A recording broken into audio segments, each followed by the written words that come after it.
Hello, I'm the Shadow Critic, and in this episode I'm asking the question, if you had lived in the past, would you have actually stood against the evils of history? Now, a lot of people say that if they had lived in the past, they would have stood against historical atrocities, such as the Holocaust and slavery. Most people will say that if they had lived back then, they would have been the one person to stand up against these evils. But if you look at history, most people went along with them, which tells us that most of the people who say they would have been against historical atrocities are wrong. They actually would have supported them. So most of the people who say they would have been against them are wrong. They actually would have been fine with them. And this is something I think we've all seen, that when you question people about things like the Holocaust and slavery, they always tell you that they would have been the one person to stand up against them. They would have been the one voice in the darkness, the one hero who tells everyone that these things are evil and they have to be stopped. But like I said, in reality, almost everyone who lived in dark time periods went along with evil. In all likelihood, if these people lived back then, they would have supported them. They would have been fine with these atrocities. So who would have actually opposed these things? And how do we know that if you lived back then, you would actually have opposed those evils? Is there any way that we can tell definitively, or near enough I guess, that if you lived back then, you would have actually opposed those things instead of supporting them? You would have actually spoken out against them. How can we tell who would have opposed them and who would have supported them and been fine with them? Is there any way we can tell? Well, actually, there might be. What if I told you that in the modern era, we are still conducting a genocide, even at this very moment, and that almost nobody opposes it or even cares? What if I told you that most people actually support this genocide? And what if I told you that in this genocide, over 70 million people have been murdered? And like I said, most people support it. You probably would not believe me. You would probably think that I'm lying, because how could 70 million people be killed in the modern world and everyone's just fine with it or even supports it? How could that be possible? Well, unfortunately it's true. You see, in the West, we are currently committing a genocide. We have killed over 70 million innocent human beings in the USA alone. This genocide is called abortion. Yes, abortion, the silent genocide. You can't see the victims, but that doesn't make it any less real. As I said, in the USA alone, 70 million babies have been slaughtered through abortion. And most people don't seem to care at all. In fact, if anything, they actually support it. When you ask people if they would have supported or opposed the Holocaust, which killed 13 million Jews, they say, I would have opposed it. I would have been the lone person to stand up and do what's right. I would have been the voice in the darkness, the hero who stands up to evil when everyone else around them kneels. I would have been the one to oppose the injustice and do what's right. And so you ask them the follow-up question. You ask them, so do you oppose abortion, which has murdered over 70 million innocent people? And they say, no, I support it. So you have the systematic eradication of people in the past, and you have the systematic eradication of people in the present, and you have the opportunity in the present to stand up to it and say, no, it's wrong, and that would show that you would have stood up to it in the past, probably. But you don't speak out against it. Instead, you support it. So what does that tell you that you would have done in the past? What can you conclude that your actions in the past would have been if you support genocide in the modern era? I'm sorry to tell you this, but you would not have opposed it in the past. History repeats itself. We saw in the past, innocent people were dehumanized. They were called parasites. Pseudoscience was done to try and say that they were not human, and they were coldly exterminated. And we're seeing the same thing in the modern era against the unborn. The unborn are called parasites. Pro-choicers say they aren't really human, or they aren't alive, that they have no right to life, and they are coldly exterminated by their own mothers. So we are seeing history repeat itself once again, and just like in the past, nobody cares. People are just letting it happen. Will you do what's right this time? Do you have the integrity to stand up and defend those who can't defend themselves? Or will you repeat the mistakes of the past and side with evil again? Pseudoscience is being used to try and say that babies in the womb aren't alive. Jews were called parasites. People denied their humanity. They denied their right to life. And a lot of that was done through pseudoscience. In other words, fake science. The Nazis misused science, such as evolution, to argue that the Jewish people were subhuman, and they used this pseudoscience to try and justify their extermination campaign. In the modern era, pro-choicers are using pseudoscience in the exact same way against the unborn. They are trying to say that babies in the womb are not human, or that they are not alive. However, neither of these things are true. Their cells are dividing and multiplying, so they are alive. When an organism is growing, it is alive. That is the definition of life, a biological organism that is growing. They are also human, because they have a human mother and father. The unborn are in a juvenile state of life, by which I mean they are not fully mature members of the human species yet. They are human, but they are not fully mature members of our species. In the same way that a baby that's been born, or a toddler, is in a juvenile state of development. They aren't fully mature members of the human species yet, but they are still human. And we know this because toddlers and babies that have been born all have human DNA, so they are all human. But you might counter-argue that skin cells also have human DNA, and no one cares about skin cells. The same is true for egg cells and sperm cells. They all have human DNA. The difference is this: a skin cell, an egg cell, and a sperm cell have no potential to become fully mature members of the human species. And because they have no potential to become fully mature members of the human species, they cannot be classified as separate whole organisms. So you could put a skin cell, an egg cell, or a sperm cell into a woman's womb, and they would become nothing, because they have no potential to become fully mature members of the human species. They would just die. However, if you put a fertilized egg into a woman's womb, it will eventually become a fully mature member of the human species. This is what we call the net test. It determines whether biological matter is a separate organism and a member of its species, or whether it's just organic material. NET stands for Nutrition, Environment and Time. The test is like this. If you can take organic matter with human DNA and give it the correct nutrition, environment and time, what will happen to it? If it becomes a fully mature member of a species, given the correct nutrition, environment and time, then we can say that it is a separate whole organism. Neither a skin cell, nor an egg cell, nor a sperm cell can be seen as a separate organism.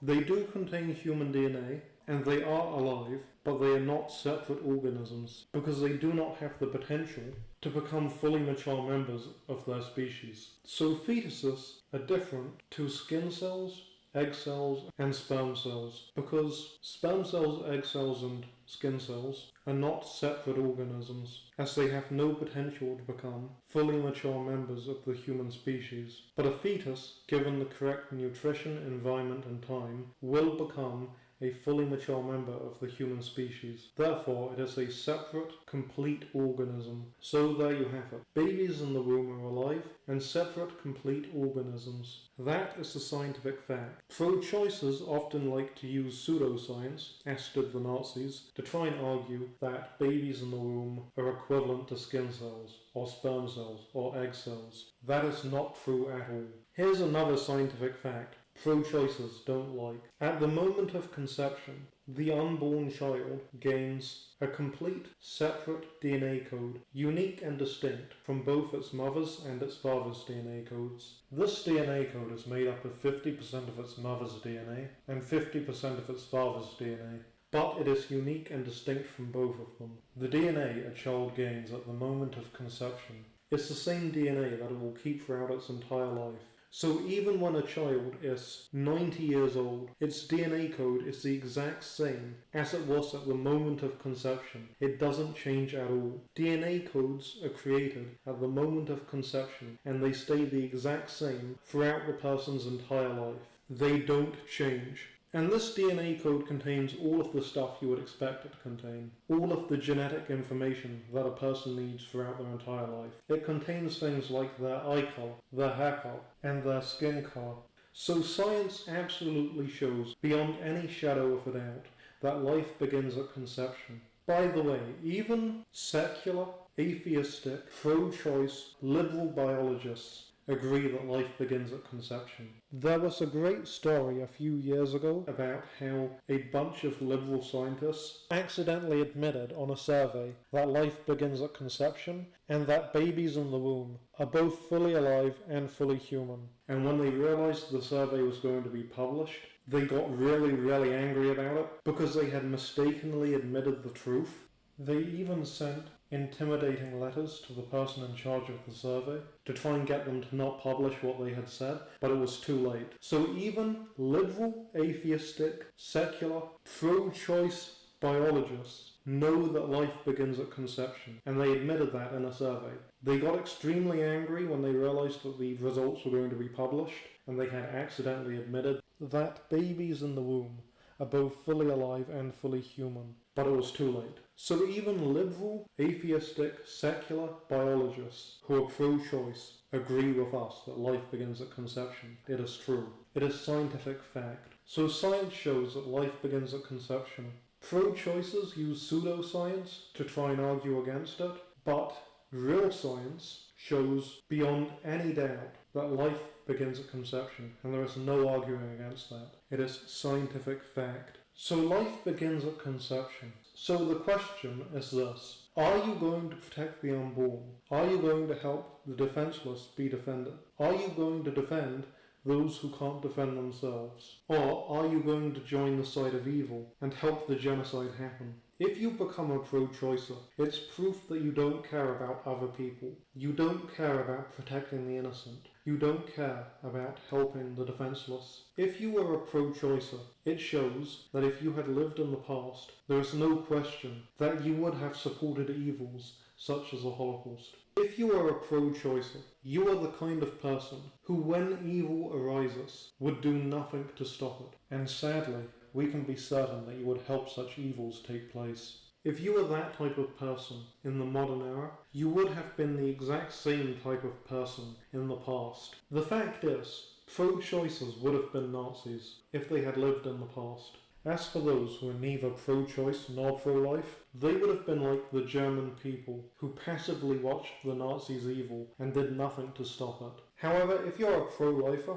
you would have had an actual chance of being the type of person to speak out against evil. As for the question of whether you would have supported the atrocities of the past, well, if you support abortion, you have already failed the test, because you are taking part in a modern-day genocide. If you are a pro-choice activist, you would have not only let the evils of the past happen, you would have actively helped them take place. If you are neither pro-choice nor pro-life, you would have passively supported the evils of the past, just as you passively support the evils of the modern era. You may not be helping them happen, but you're sitting by and doing nothing while they happen, which means you passively support it. You just let evil happen in the background, and you don't think about it. You may not support the evils of the modern era, but you don't care about them happening either. Your behaviour would have been the same in the past. You might not have supported the evils of the past, but you would have chosen not to care about them, and not to get involved with them, and just to ignore them. However, if you're a pro-lifer, there is a good chance that if you lived in the past, you would have done the right thing and spoken out against evil, just as you speak out against evil in the modern era. If you support abortion, you have no right to criticize Hitler. Hitler's actions led to the death of 30 million innocent Jews, but pro-choicers have murdered 70 million innocent children. So if you are pro-choice, don't tell people that if you lived in the past, you would have stood against the evils of history, because you can't even stand against them in the modern era, when there are no lethal consequences to doing so. In the 1940s in Germany, questioning the establishment could have led to your death. So don't tell me you would have done the right thing, or stood for justice in the past, when you can't even do what's right and stand for justice today. Another evil from modern times is so-called sex change surgery. And I use the term sex change surgery, even though it's inaccurate, since you can't change your biological sex through surgery. Trans activists are now calling it gender reassignment surgery in a pathetic attempt to make it sound good via euphemism. So even though sex change surgery is also inaccurate, since you can't change your biological sex through surgery, I don't really want to use the euphemism of gender reassignment surgery. So why is sex change surgery so evil? Well, the answer is it mutilates innocent people. It destroys their bodies for life. It causes irreversible damage. So we use the term trans people in the modern era, but in reality, so-called trans people are suffering from a mental illness called gender dysphoria. Gender dysphoria is where you think you belong to the opposite sex, even though you don't. It doesn't make you a bad person, but it is a mental illness. It's a mental illness, it doesn't make you a bad person, but we need to be clear that it is a mental illness. And unfortunately, people who suffer from it feel the need to mutilate their bodies to conform it to the physical appearance of the opposite sex. So for example, men suffering from this condition may attempt to get castrated, and women may attempt to remove their breasts. So men with this mental illness may try to castrate themselves so they can appear to be women. And you may say, well, wait a minute, Shadow Critic, maybe wanting to remove parts of your body is actually normal. Maybe it's not a mental illness. And if you doubt me, and you don't believe it's a mental illness, I would like to point out that there's another mental illness that exists that's almost the exact same. It's called body integrity dysphoria. And the symptoms of this mental illness are that you feel your limbs don't belong to your body. So if you had this mental illness, you might say that your arm feels like it doesn't belong to you. You might say that it feels like it's somebody else's arm, and it's been attached to you, but it doesn't belong to you. Or you might say it feels like somebody else's leg, and it's on your body, but it doesn't feel like it should be there. Or you might say that your eye feels like it shouldn't be there. And this might sound strange, but it's a real mental illness, and people have destroyed their bodies due to it. So people have tried to amputate their own limbs because they feel like they don't belong to them. So they'll take an axe and they'll try to chop off their own limb. Those who suffer from body integrity dysphoria feel like their limbs don't belong to them. They feel like their limbs belong to a different person and they shouldn't be attached to their bodies. So as we can see, this is actually a very similar mental illness to gender dysphoria. Just as a man with gender dysphoria seeks to mutilate his body by removing his genitals via castration, in the same way a person with body integrity dysphoria seeks to mutilate their body by removing pieces of it. The only difference between the two is that if someone tries to remove their limbs, we tell them to stop. We tell them that they're not mentally healthy and that they're going to destroy their body, and we try to stop them. But for some reason, when somebody says that they want to mutilate their genitals, all logic and reason immediately go out the window, and everyone's fine with it. Sex change surgery mutilates innocent people, destroying their bodies for life. People who suffer from gender dysphoria are in need of mental health help. Gender dysphoria was once understood as a mental illness. We knew that men could not become women and women could not become men.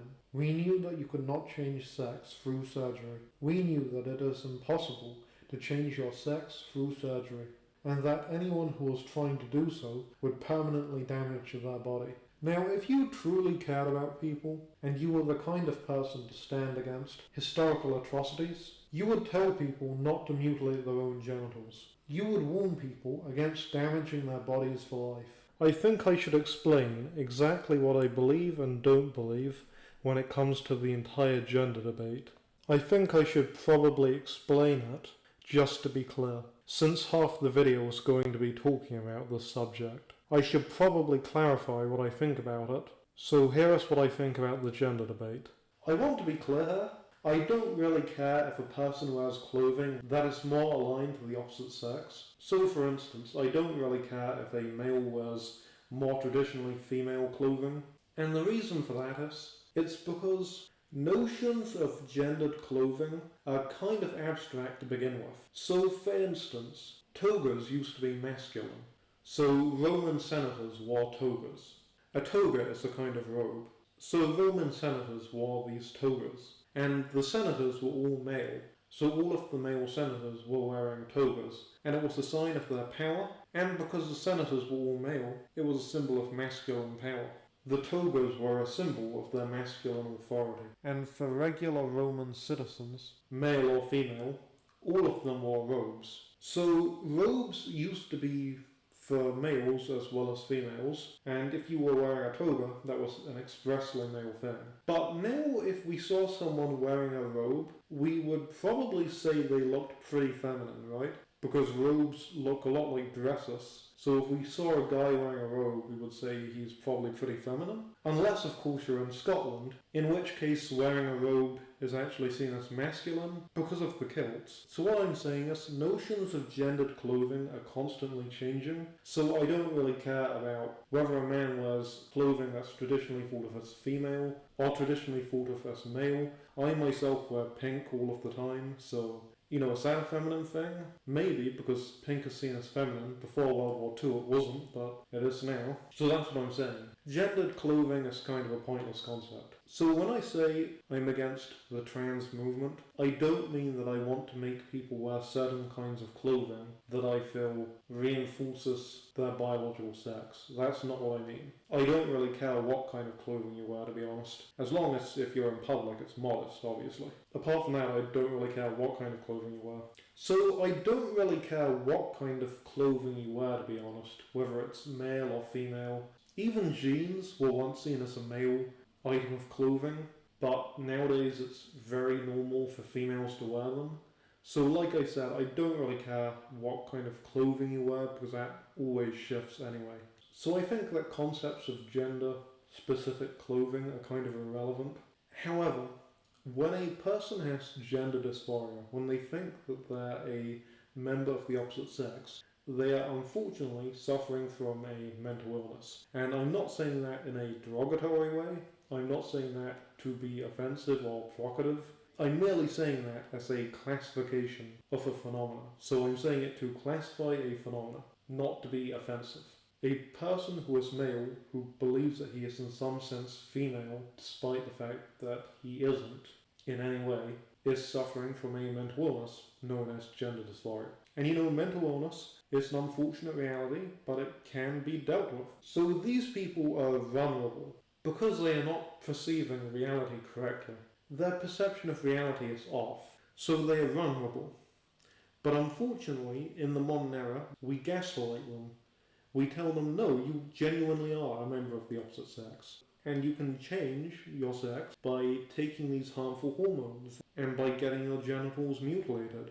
That is not true. We're gaslighting people and we are irreversibly damaging them. So I absolutely, completely, utterly disagree with any kind of puberty blocker or cross-sex hormone or whatever you want to call it, hormone replacement therapy, whatever name you want to give to these things. I'm against all of them. And I'm also obviously against genital mutilation surgery, otherwise known as sex change surgery, otherwise known as, well, with modern euphemisms, it's called gender reassignment surgery. But whatever name you want to give this surgery and these hormones, I'm against all of them.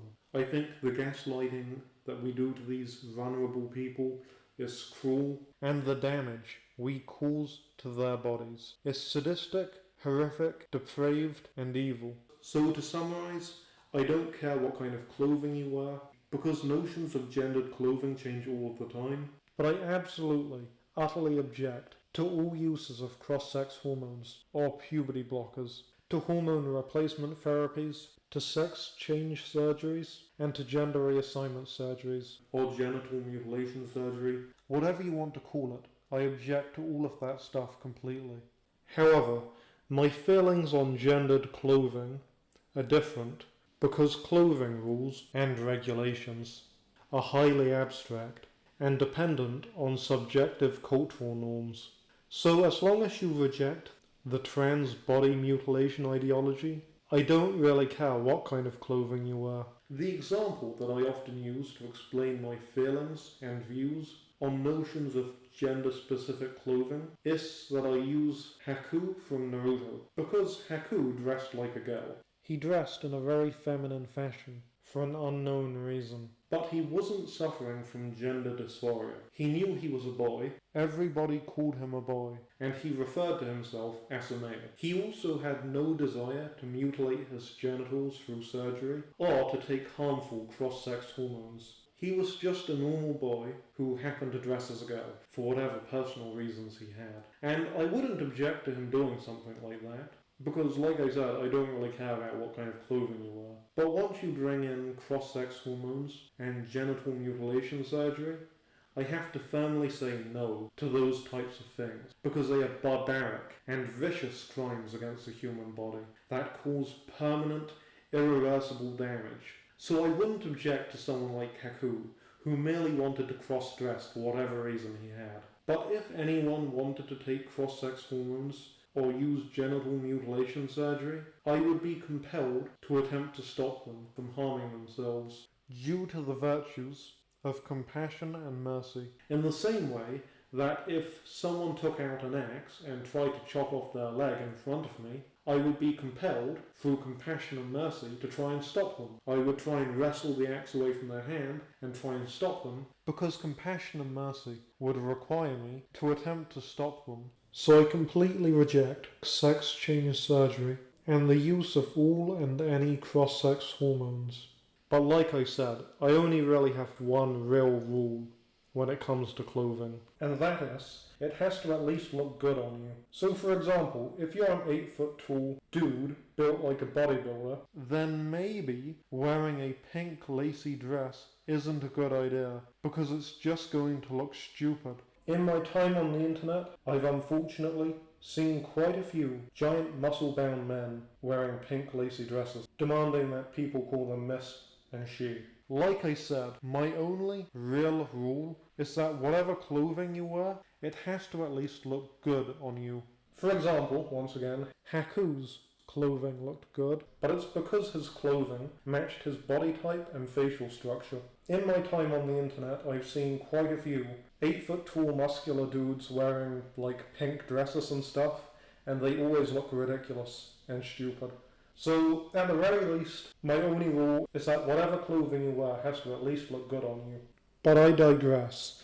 We should get back to talking about the crimes against humanity being committed by the trans movement, and why it is impossible for any good person to support them. Unfortunately, in the modern era, sex change surgery is being pushed more and more onto children.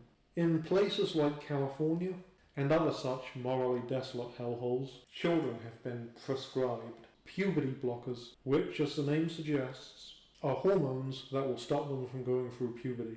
And as you may have guessed, the hormones are devastating for their young bodies. Now, the media will lie and tell you that they don't cause damage, that they don't cause a long-term effect, but anyone with even the most basic common sense will know that's not true, and if you do a little digging and look into the actual medical research, you find that people who have been on puberty blockers suffer from all kinds of horrible lifelong conditions, including, but not limited to, permanent stunting of bone growth, permanent muscular damage, and permanent damage to the genitals. Namely, the genitals do not develop in the way they should, and even if the person stops taking the hormone blocker, they will still never develop, and the person is often left infertile for life. And some people who have used these chemicals have reported that they were left with a permanent loss of the ability to feel sexual pleasure. So some people have reported that due to cross-sex hormones, their genitals never developed, and they cannot experience orgasm, because it did so much damage to their body. And like I said, these hormones are being pushed onto children at a younger and younger age, and we know they're harmful. And the reason they want to do it so young is because they don't want the children to go through puberty, hence the name puberty blockers. And when this is done before puberty, the dangerous effects are massively amplified. And this leads to many of the examples of which I spoke about earlier, in which some people's genitals never develop at all, and they are left incapable of feeling sexual pleasure and achieving orgasm. Regardless of age, cross-sex hormones are going to permanently and irreversibly devastate your reproductive system and your sexual organs. But when administered before puberty, the damage is even more catastrophic. Oh, and by the way, hormone replacement therapy, which is where you take a person and inject them with the hormones belonging to the opposite sex, that replacement therapy, it's been linked to cancer. So there may be evidence that hormone replacement therapy causes cancer. And hormone replacement therapy is of course related to puberty blockers. So yeah, not only there are all those health concerns I talked about before, but they also may cause cancer, in addition to all of that other stuff. Now, even if they don't cause cancer, they still cause permanent and irreversible damage to your reproductive system, to your bones, to your muscular system, to your ability to feel sexual pleasure and achieve orgasm, and all of those things I just mentioned are massively amplified if they are given to a person before puberty. Which is exactly what trans activists want. They want them to be administered to children before they begin puberty. So yeah, obviously pushing this stuff onto children is awful. And you know, if you support the entire trans children movement, if you support giving children puberty blockers and gaslighting them into wanting sex change surgery, then you have reached a point of evil that has put you right up there with the worst people to have ever lived. And there is a 0% chance that if you lived in the past, you would have stood against any of the historical injustices. You would have supported them all. Because if you can't even protect children against something so clearly evil, then I can tell you right now, you're not going to be the one to stand up to the Germans in World War II. If you can't even stand up for children in the modern era, then you can rest assured that if you were in Germany in the past, or the USA in the past, you would have been quiet and gone along with the Holocaust and slavery. And don't believe the lies that the damage caused by these things is reversible. That is a lie. The damage caused is permanent. People who took puberty blockers before puberty and then stopped taking them have said that their genitals never developed at all and that they were unable to feel sexual pleasure or to achieve orgasm. I've seen these people being interviewed and watched them talk about how they came to terms with the fact that their bodies were irreversibly and permanently damaged, and I have to say it is heartbreaking stuff to see. Also, it should be noted that the chemical used in puberty blockers is called Lupron. And this chemical is the same chemical that is used to chemically castrate sex offenders. Yes, you heard that correctly. The chemical liberals want to give to children so they won't go through puberty is the exact same chemical that is used to chemically castrate sex offenders. What the hell are they thinking? The effects of this chemical are so extreme that people actually debate as to whether it is even ethical to use it on rapists, and liberals want to give it to children. So people can't even decide whether it is cruel to use this stuff on rapists, but liberals want to give it to children. This shows you, beyond any shadow of a doubt, that these people are on the side of evil. And by the way, when I was doing research into the subject, I found that there was a massive amount of propaganda and lying coming from various sources, and don't worry, I'll make a separate episode to expose all of that later on. Believe it! An interesting thing about sex change surgery is that it revolves around money. It's pushed for money. The medical industry knows that a person with gender dysphoria who gets surgery, or in modern terms, a trans person who gets surgery, will require massive amounts of hormone treatments, plastic surgery, and of course the actual genital mutilation surgery itself. In summary, they are huge cash cows. So interestingly, sex change surgery has always revolved around money. The billion-dollar medical companies know they can make a fortune with sex change surgeries because those who get them have to undergo a lifetime of medical treatments.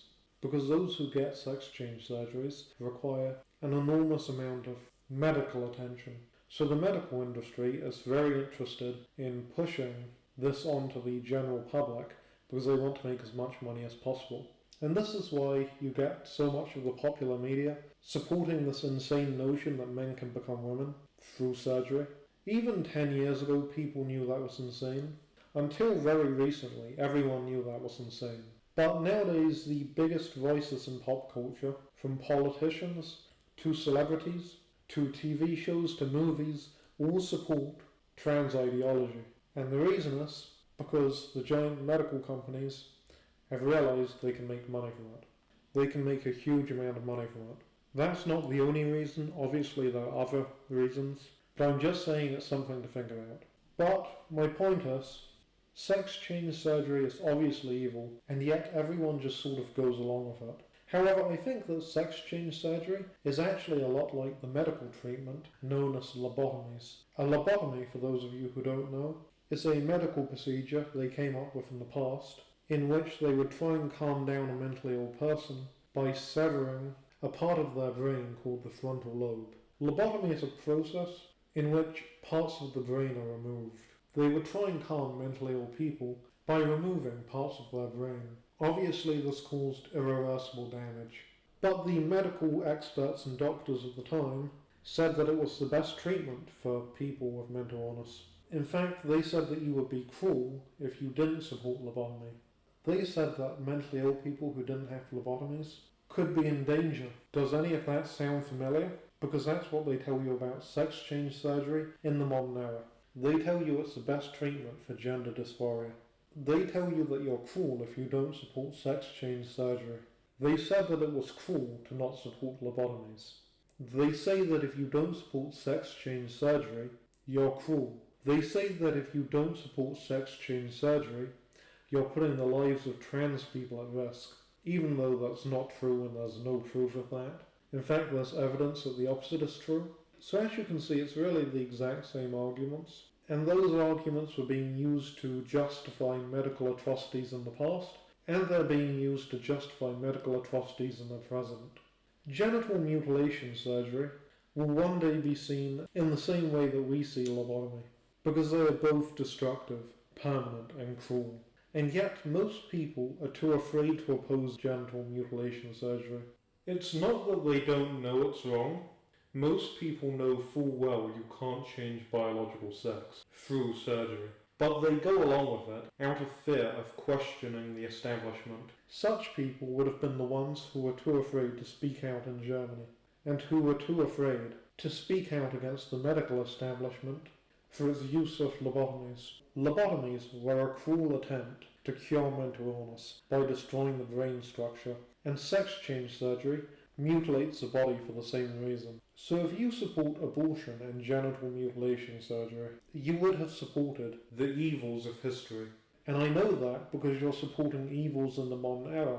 If you don't support these evils, but you're too afraid to speak against them, you likely would have done the same in the past. In that situation, you would not have supported the evils of history, but instead you would have silently gone along with them, out of fear. And if you're the rare type of person that opposes abortion, you likely would have had the courage to stand up against the evils of history, just as you do in the modern era. So 3 types of people. The first type supports abortion and genital mutilation surgery.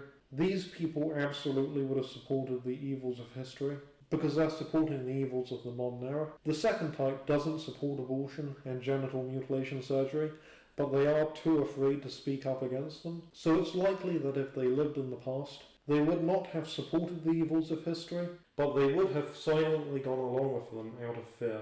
And the last type is the rare type. This is the type of person who opposes abortion and sex change surgery. And they likely would have had the courage to stand up against the evils of history, because they do the exact same thing in the modern era. This is by far the rarest type of person. Regardless of the time period you live in, a cowardly nature will always result in you supporting evil, or at the very least, passively tolerating it. History repeats itself. If you were too afraid to speak out against evil today, then you also would have been in the past. If you support evil in the modern era, then you would have also done so in the past. And if you're the rare type of person that speaks out against evil in the modern era, then you would have done so in the past. If we want to know what we would have done in the past when faced with evil, we need look no further than the present. By examining what we do in the modern era when faced with evil, we can see what our actions would have been like in the past. If you support evil now, you would have supported it then. If you're silent about it now, you would have been silent about it then. And if you're the rare type who speaks out against evil now, you would have spoken out against it then. Now what can you do if you belong to these 2 types of people who either support evil or are silent about it? What can you do? Well, thankfully, there's still time to change. You need to repent from your actions, to turn away from evil, and join the side of justice. My final thoughts on sex change surgery are this. The desire for sex change surgery comes from a hatred and rejection of a person's biological sex. When a man seeks to become a woman, it is because he hates his masculinity and seeks to repress and reject it. This is due to gender dysphoria, and it cannot be cured by surgery, because the underlying issue is one of self-hatred and mental illness. So sex change surgery cannot resolve the issue, because the ultimate issue is one of self-hatred. Even if you gave sex change surgery to someone who suffered from gender dysphoria, the mental illness would still be present after the surgery. You can't cure gender dysphoria by giving someone a sex change. It's like trying to cure body integrity dysphoria by helping someone chop off their leg. That won't ultimately cure them, because the issue is not in their leg or their biological sex, it's in their mind. Gender dysphoria is a form of body dysmorphia, just like body integrity dysphoria. People have a range of issues related to body dysphoria and body dysmorphia. For example, anorexia, in which a person refuses to eat because they think they are too fat, even though they are actually dangerously underweight. Other people with body dysmorphia may abuse plastic surgery or steroids, or do other dangerous things to their body to try and reach an ideal of what they think they should look like based on an image they have in their mind. But that image doesn't actually exist. It's just their mind tormenting them by constantly telling them there's something wrong with their body. And no matter how much weight they lose, or how muscular they get, or how much plastic surgery they receive, they always have to push it further, because you can't cure body dysmorphia or body integrity dysphoria by altering, abusing, or destroying parts of your body. That won't cure it. The issue isn't the person's body, it's their mind, and the hatred and rejection they feel for their body. Even if they got sex change surgery, they would still have both masculine and feminine elements in their behaviour, because all humans do. So they would still be in pain, because you can never truly reject all elements of your original biological sex. And that's why, due to compassion, we should seek to actually help these people, instead of just allowing them to destroy their bodies through dangerous and inappropriate hormone use and surgery. Yes, it may be harder to actually try and help them, but if we're compassionate people who actually care about doing the right thing, then that's what we need to do. It's like lobotomies again. Yes, it might have been harder to actually help mentally ill people, especially in the past, but that's what they should have done. They should have been compassionate and actually tried to help, instead of just lobotomizing people. These vicious and brutal surgeries aren't the answer. The answer is compassion, actually helping people due to compassion. Don't make the same mistakes of the past. So sex change surgery cannot resolve the issue. Even if you gave someone who suffered from gender dysphoria sex change surgery, it's just like trying to cure body integrity dysphoria by allowing the patient to chop off their leg. People with body dysmorphia have a range of issues, such as anorexia, in which a person refuses to eat because they think they are too fat, even though they are actually dangerously underweight. Nonetheless, if you ask them, they would tell you that they feel overweight. They both have a mental image of themselves within their minds that doesn't match with reality. People who suffer from anorexia perceive themselves to be fat, even though they are dangerously underweight, and people who suffer from gender dysphoria perceive themselves to be members of the opposite sex. In both cases, the person's mental self-image, the way they perceive themselves, does not match up to reality. And for anorexics, you could help them get skinnier. But no matter how skinny they get, it won't resolve the ultimate issue, which is their self-hatred and their hatred for their body. The issue isn't with their body weight, it's in their mind. Another example is steroid users. There are some bodybuilders who are extremely muscular, but because they suffer from body dysmorphia, they always feel weak and skinny. And so, they abuse steroids. And no matter how big and muscular they get, they always feel like they need more steroids. It's because the issue isn't their muscles, it's their self-hatred and lack of confidence. You could give them all the steroids they want, you could give them an unlimited amount of steroids, but it's not going to resolve the ultimate issue, which is their self-hatred. You can't cure body dysmorphia or body integrity dysphoria with surgery.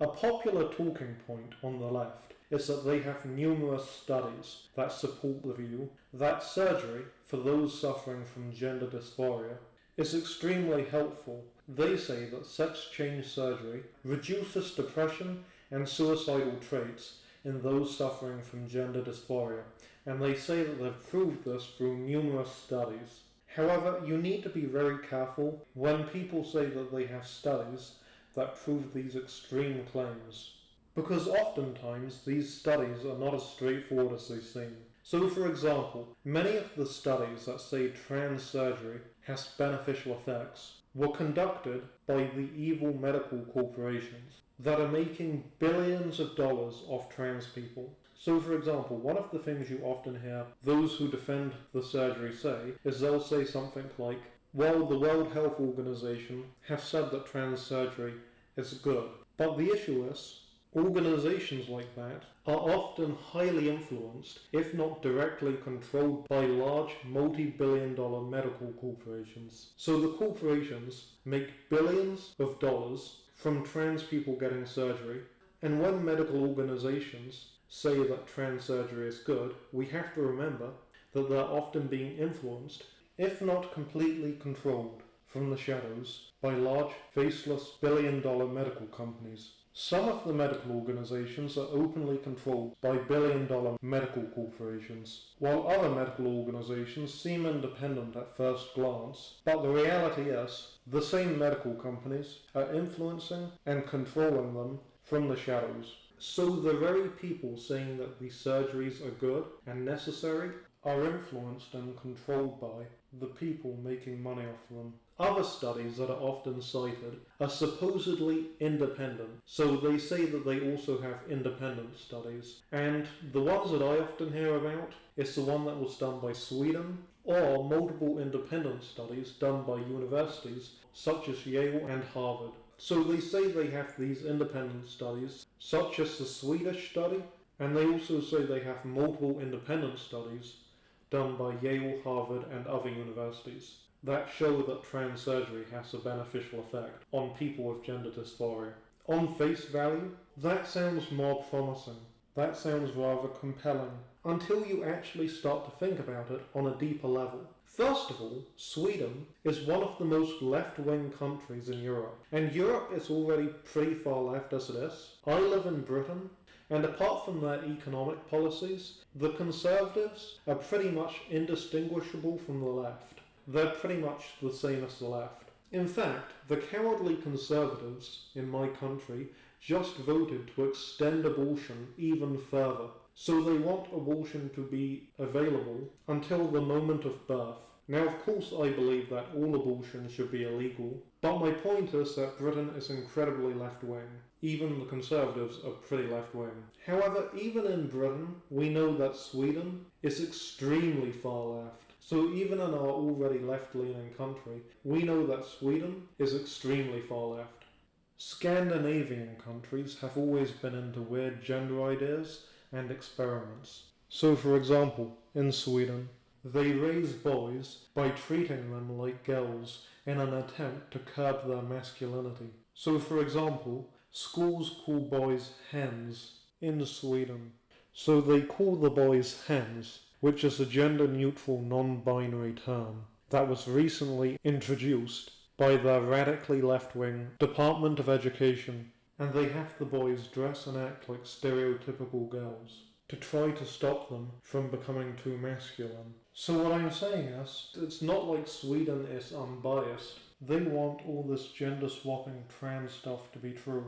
So I wouldn't really trust any study from them. And as for the studies done by universities like Yale and Harvard, I view them with extreme suspicion, because academia has been controlled by the far left for decades, especially when it comes to the social sciences. Almost all universities in North America and parts of Europe have been controlled by far left activists for decades. So the universities who created these supposedly independent studies are completely controlled by people who lean extremely far left. And by this point they have had almost complete control of the universities and the educational systems as a whole for decades. And this is especially true for their social science programs. Social science programs in universities are almost fully controlled by the far left. So these social science departments that are controlled by far left academics are the ones conducting the supposedly independent studies for the universities. So while these so-called independent studies may seem compelling at first glance, you just have to think about it a little deeper.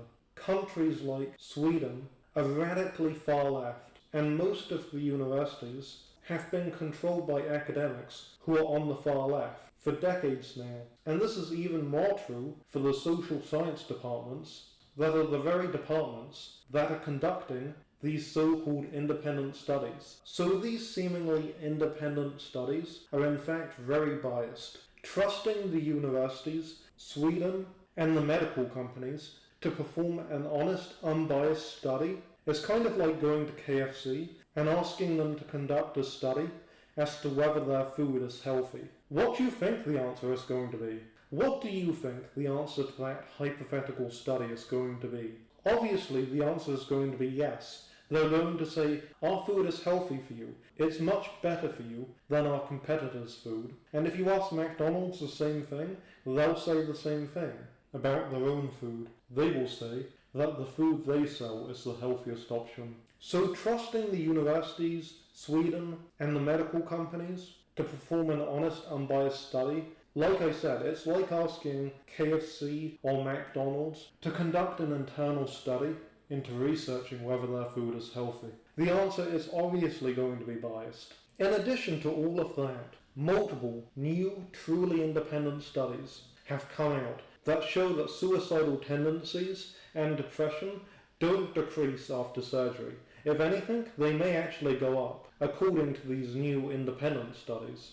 However, I'm not telling you to mindlessly believe these new studies either, because ultimately, any study could have a secret bias or hidden agenda, because all people have secret motives for doing things. Remember this, no one does something for no reason. We all have secret motives, including me and you. So don't put blind faith into any of these studies. Instead, you should just think for yourself and use common sense. Just ask yourself this. If you have a mentally ill man who believes that he is actually female, will castrating him, injecting him with artificial hormones, and subjecting him to years of intense plastic surgery in an attempt to turn him into some kind of artificial woman actually make his life better?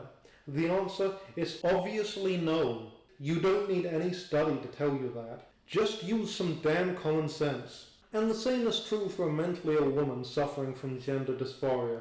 Will cutting off her breasts, injecting her with artificial hormones, and subjecting her to years of intense plastic surgery, all in the attempt to turn her into some kind of artificial man, actually make her life better in any way? Once again, just use some damn common sense.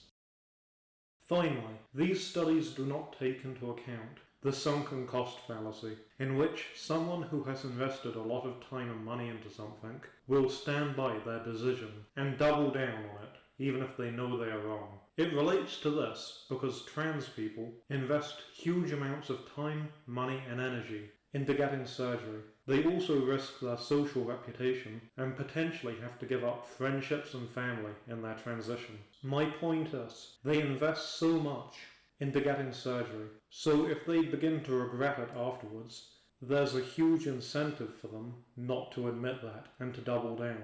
Because otherwise it's like they wasted all of their time, money, energy, and potentially gave up friendships and family, all for nothing. These studies do not take that into account, so they are even less reliable and more faulty than you might think. And lastly, they have based their entire identity on becoming a member of the opposite sex. So their entire identity is based on being a member of the opposite sex. So if they admit they're wrong, not only will they have to admit they wasted all of their time, money, resources and energy for nothing. In addition to that, they would have to admit that they possibly lost friendships and family members for no reason. And in addition to all of that, they would also be left without a purpose, identity or philosophy in life, seeing as their entire identity was based around becoming a member of the opposite sex. So they would be left with serious philosophical holes in their life.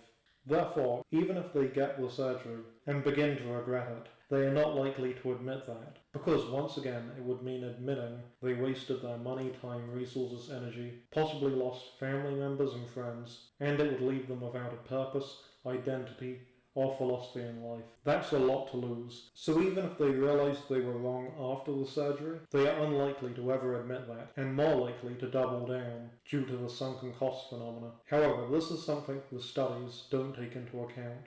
They may even feel too embarrassed or humiliated to admit they were wrong. Being woke is a worldview. It shapes how you see everything. So to just admit you were wrong and to give it up is extremely hard. You're more likely to just double down even if you realise you were wrong, because the alternative would mean giving up your worldview and being lost in life. So in summary, if you support the trans movement, you would have actively supported the evils of the past. You would have helped evil regimes in the past. If you're pro-choice, or you support the trans movement, you would have absolutely, no question about it, supported the evils of the past. If you're not pro-choice, but you're also not pro-life, and you don't support the trans movement, but you also don't oppose it, then you would have passively supported the evils of the past, just as you passively support the evils of the modern era. You may not have helped the evils of the past happen, but you would have gone along with them and said nothing and not opposed them in any way, just as you go along with and don't oppose the evils of the modern era. I've said this before, if you can't stand up against the evils of the modern era, when,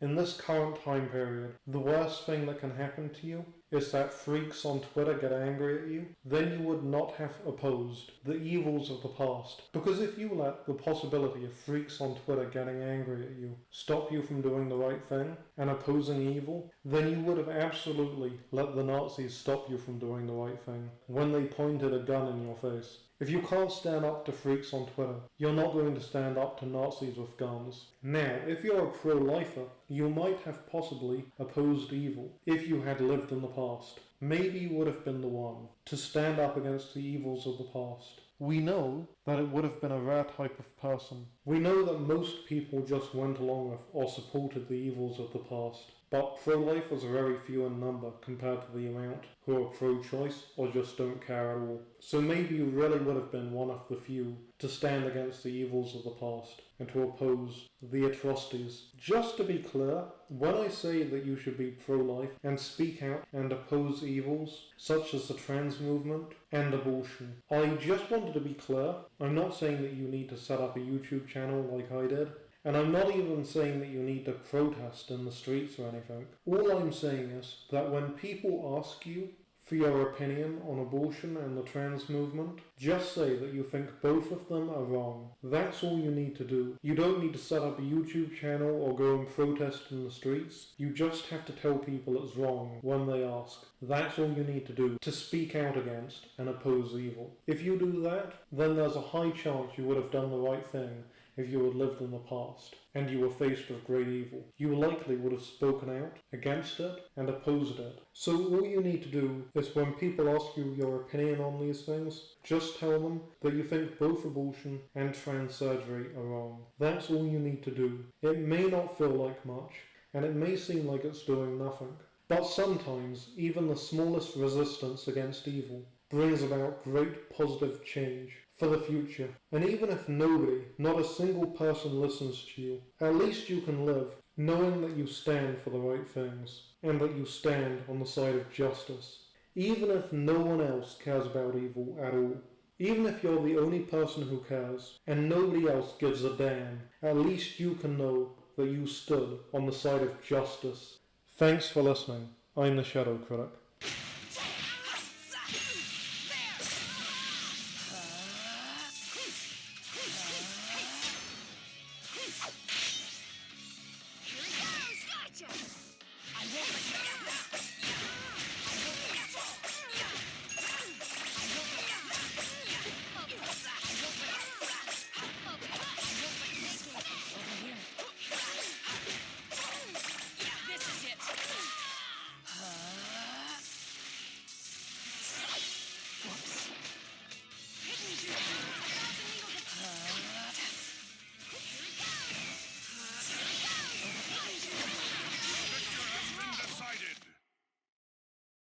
match is settled. To continue would be meaningless. Battle begins!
Please don't resent me.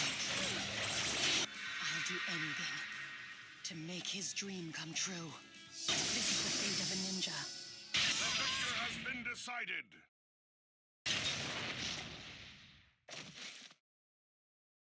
The match is settled. To continue would be meaningless. Battle begins.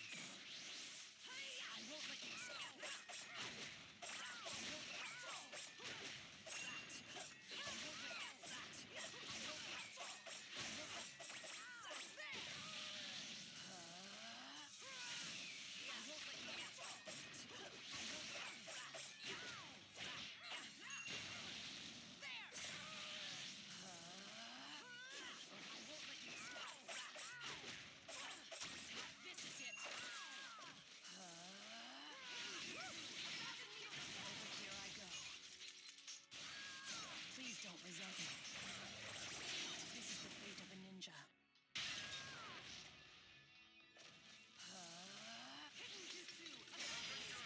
Decided. The match is settled. To continue would be meaningless. Battle begins. I won't let you.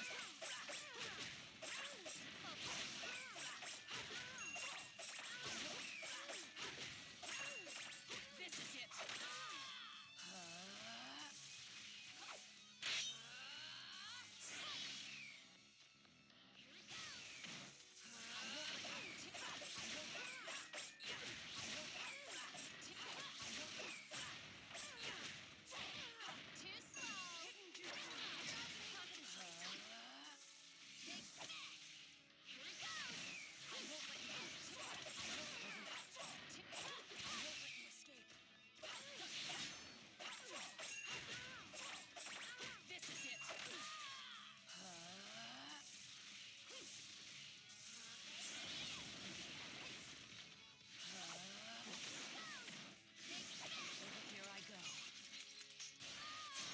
Don't resent me.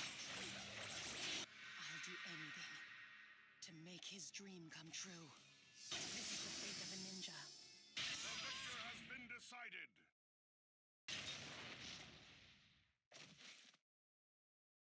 Goodbye. I doubt we'll meet again.